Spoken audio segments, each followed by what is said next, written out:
Radio Sucesos 101.7 FM presenta su noticiero Sucesos con Milton Pérez y Verónica Larrea. Un periodismo libre para una democracia plena.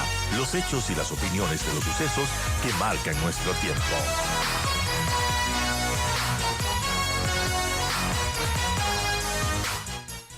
Pues estamos ya con nuestro invitado de esta mañana, con don Alberto Acosta Burneo, a quien le doy la más cálida bienvenida. Y bueno, Alberto lo hemos visto muy activo en redes sociales. Gracias por estar con nosotros ahora. Y la pregunta es, ¿cómo impactaría a la economía ecuatoriana, a las personas de a pie, este incremento del IVA, como está la propuesta ahora, del 13 al 15% temporalmente? Y bueno, ¿qué tan buena es esta medida de cara a lo que se necesita, que es tener recursos para luchar contra esta guerra contra las bandas narcodelictivas?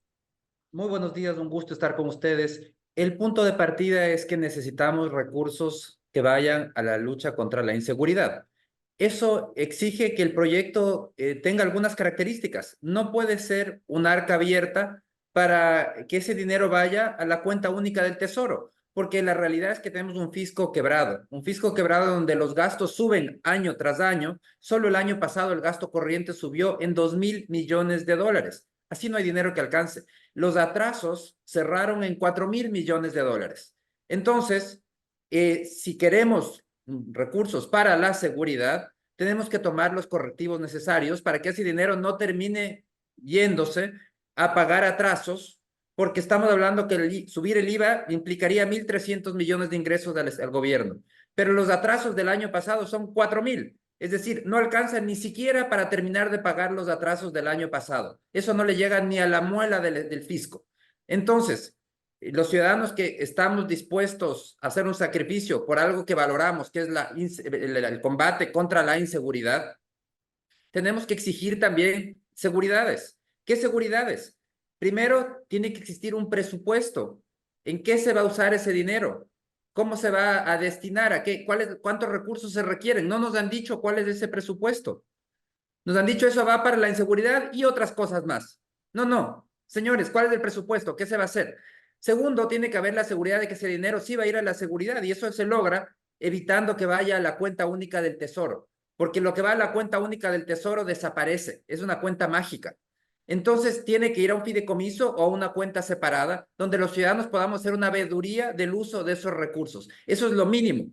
Y tercero, necesitamos saber por cuánto tiempo se va a aportar para este objetivo. El aporte tiene que se haga, la contribución que se haga tiene que ser para este objetivo específicamente. Yo creo que los ciudadanos vamos a estar dispuestos a hacer un sacrificio adicional siempre y cuando nos den esas seguridades. Alberto, pero por favor, si nos puede aclarar. Esto tiene que ver con el presunto incremento del IVA. Usted ya ha visto que la mayoría de las bancadas en la Asamblea Nacional, por lo menos es lo que pasó el día sábado, no estaban de acuerdo con el incremento de 3 puntos en el IVA. Entonces, en el documento de la Comisión de Desarrollo Económico, ahí hay 3 medidas más que se plantean como circunstanciales, como coyunturales. La una que tiene que ver con una contribución única para los bancos por utilidades del año 2022 y 2023 y otra contribución única para las empresas, de igual manera con sus utilidades del año 2022. Más allá de lo que dicen algunos expertos en el tema de que la ley no tiene su carácter de no retroactiva, la ley siempre tiene que ir para adelante. Pero todos estos recursos que se plantean encontrar, pues, ¿no? Tienen asimismo que ir a un fideicomiso bajo determinadas reglas de juego. Mire, los ciudadanos podemos estar dispuestos a hacer ciertos sacrificios para combatir la inseguridad. Estamos claros, necesitamos esos recursos para combatir la inseguridad. Lo correcto hubiese sido tener un Estado responsable, porque para eso servían los famosos fonditos. Recordemos esos fonditos que se gastaron en la bonanza. Servían para las contingencias. ¿Las contingencias qué son? Un terremoto, 2016, una pandemia, 2020, y un brote de la inseguridad como 2024, y todo lo que pueda venir a futuro. Las contingencias existen. Lamentablemente en el país tenemos un fisco irresponsable, un fisco gastador, que se pasa como en el cuento de la cigarra y de la hormiga, se pasa cantando y bailando como la cigarra durante todo el año hasta que llega el invierno Y en lugar de ser el Estado el que sale al rescate de los ciudadanos, somos los ciudadanos quienes tenemos que salir al rescate del Estado. Así no sucede en el resto del mundo. En la pandemia fueron los estados los que salieron a rescatar a sus ciudadanos, a transferirles dinero para que puedan seguir consumiendo. ¿Qué sucedió en el Ecuador? No, los ciudadanos tenían que pagar impuestos para sostener a ese Estado irresponsable. Entonces, en este momento, ya el Estado está muy mal manejado, es insostenible, nos toca a los ciudadanos aportar para combatir la inseguridad, pero tenemos que exigir y aprender las experiencias pasadas. Ya en 2016 nos pidieron una contribución, elevación de 2 puntos del IVA temporal, y ese dinero se utilizó para todo.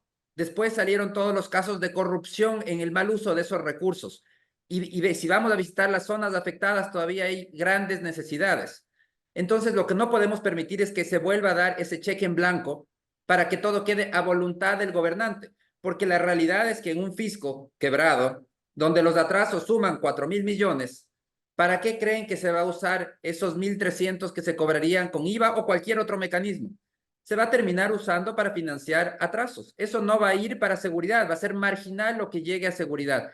Y los ciudadanos, si vamos a aportar algo para seguridad, tenemos que tener la seguridad de que se va a usar con ese destino, que no va a ir ese dinero para otras cosas. Pero usted, Alberto, ¿no le cree entonces al presidente Noboa o al ministro de Finanzas cuando habla de que esta elevación del IVA de 3 puntos tiene que ver con darle sostenibilidad a las finanzas públicas? Vea, hasta la semana pasada el viceministro de Gobernabilidad decía, de pronto no se puede pagar a tiempo los sueldos de enero. Es decir, la misma situación del mes de diciembre que se tuvo que recurrir a la Corporación Financiera Nacional para pagar a los servidores públicos. No, definitivamente es lo que usted acaba de decir precisamente para qué es este aporte. Para darle sostenibilidad, para financiar gasto público, para gasto corriente, para eso es lo que están planteando este incremento. Ojo, pero no era para combatir la inseguridad, no era para invertir en inseguridad. Ahí hay un cambio de discurso. Entonces, a ver, de las cosas claras, ¿es dinero para combatir la inseguridad o es dinero para solucionar la crisis fiscal? Y la realidad es que viendo las cuentas fiscales, ese dinero lo que va a ir es para seguir financiando la farra fiscal.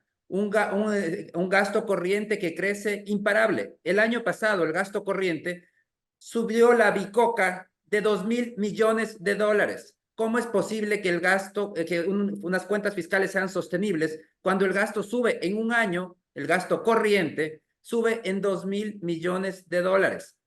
Entonces, aquí hay que estar muy claro. Sí, la salida más fácil para los políticos siempre es pasarle la cuenta a los ciudadanos. Que paguen los ciudadanos. Con eso solucionamos todos los problemas del país, supuestamente.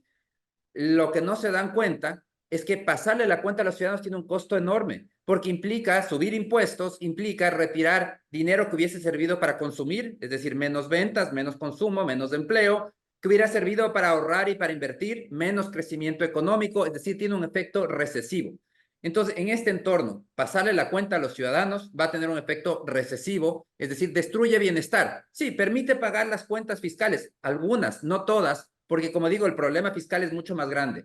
Atrasos, 4.000 millones de dólares, la elevación de impuestos se lograría apenas 1.300 millones, no le alcanza ni para la muela de un fisco quebrado, y por eso es que lo que es importante aquí, y estar claros los ciudadanos, el Estado tiene un problema por su mal manejo, por su irresponsabilidad, por un gasto insostenible. El Estado tiene que asumir el costo también del ajuste, no solo los ciudadanos. No nos pueden transferir todo el costo a los ciudadanos vía mayores impuestos, porque eso reduce el crecimiento económico, eso afecta a la generación de bienestar. El Estado tiene que asumir el costo. ¿Cómo asume el costo el Estado, el costo del ajuste? Pues revisando gastos, reduciendo gastos inútiles, eliminando instituciones inútiles. Yo tengo una lista de más de 60 instituciones estatales que no agregan valor al ciudadano. Y claro, cuando llega lo importante, salud, educación, seguridad, nos dice, disculpen, se me acabó la plata. Pero evidente, señores, que se les iba a acabar la plata, se han gastado en todo. Cuando llega lo importante ya no hay recursos. Verónica. Alberto, a propósito de nuevas propuestas que también se vertieron en el debate del sábado, por ejemplo, hay legisladores que proponen focalizar los subsidios, incrementar el famoso impuesto a la salida de divisas al 6%, renegociar contratos con telefónicas extranjeras, también proponen contribuciones especiales a la banca, farmacéuticas, mineras, otras sociedades que han tenido utilidades extraordinarias. y acciones que además castiguen la evasión tributaria. ¿Cómo ve esas alternativas que proponen otros legisladores? Mira, hay propuestas lamentablemente absolutamente populistas. Por ejemplo, esa confiscación de las utilidades bancarias. Y es confiscación porque si es que se llegase a aprobar, están planteando que de las utilidades, es decir, después de haber pagado impuesto, participación de trabajadores, se le cobre a la banca nuevamente hasta el 25% de sus utilidades. Eso significa que en conjunto la banca terminaría pagando entre impuestos y participación de trabajadores el 52% sobre su ingreso neto. Simplemente es un monto absurdo. Y eso suena políticamente muy atractivo. Aplausos, quítenle todas las utilidades a la banca. Pero lo que no ven es la parte técnica. ¿Para qué sirven las utilidades bancarias? ¿Es la plata que se llevan los accionistas? No, no es así. Las utilidades bancarias, el 80% se reinvierte. Ese es el dinero que permite elevar el patrimonio. ¿Y por qué sirve que se eleve el patrimonio? Primero, porque eso garantiza la solidez de la institución. El patrimonio sirve para enfrentar los riesgos no esperados.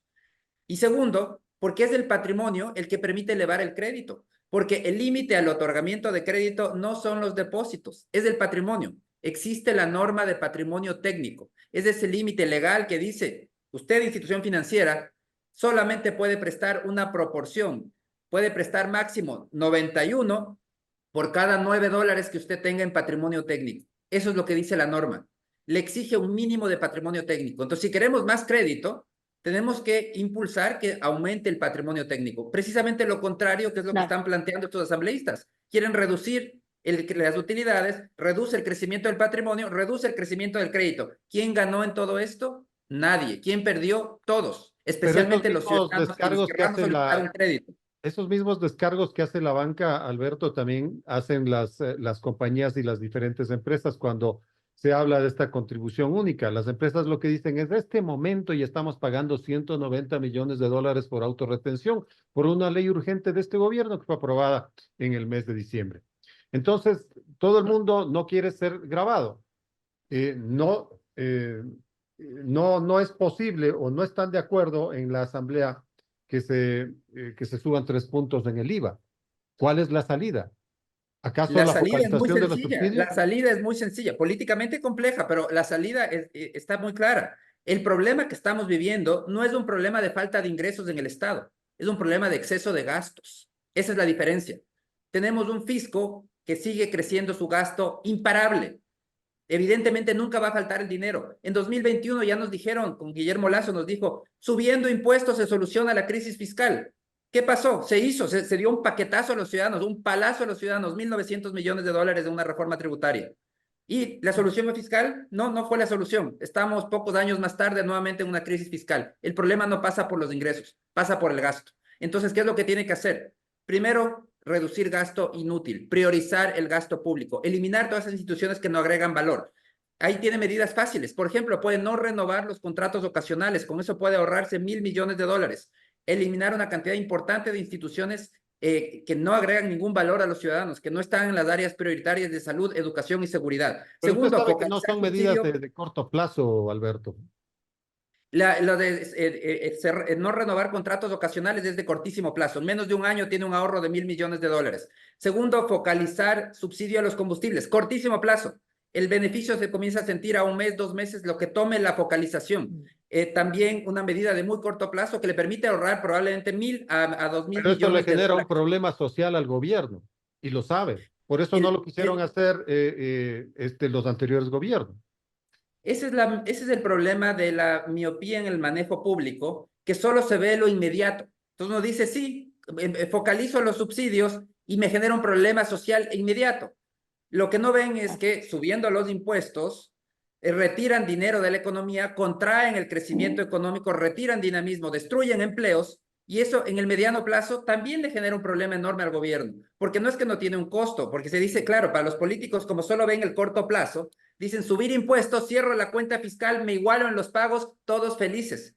Lo que no ven es el impacto que no es inmediato, el que viene después. ¿Y cuál es el impacto que viene después? Si retiran nuevamente en esta situación donde las ventas ya llevan 5 meses consecutivos de caída, si retiran liquidez de las familias o de las empresas o de la banca, lo que van a hacer es ahondar esa desaceleración económica, hacer que haya aún menos empleos. Y ya la variable de escape este momento es la migración. Estamos frente a una nueva oleada migratoria similar a la que la vivimos en 1999. Y el gobierno, si es que decide seguir pasando la cuenta a los ciudadanos, en vez de asumir el costo del ajuste por el lado del Estado, va a ahondar esta caída económica.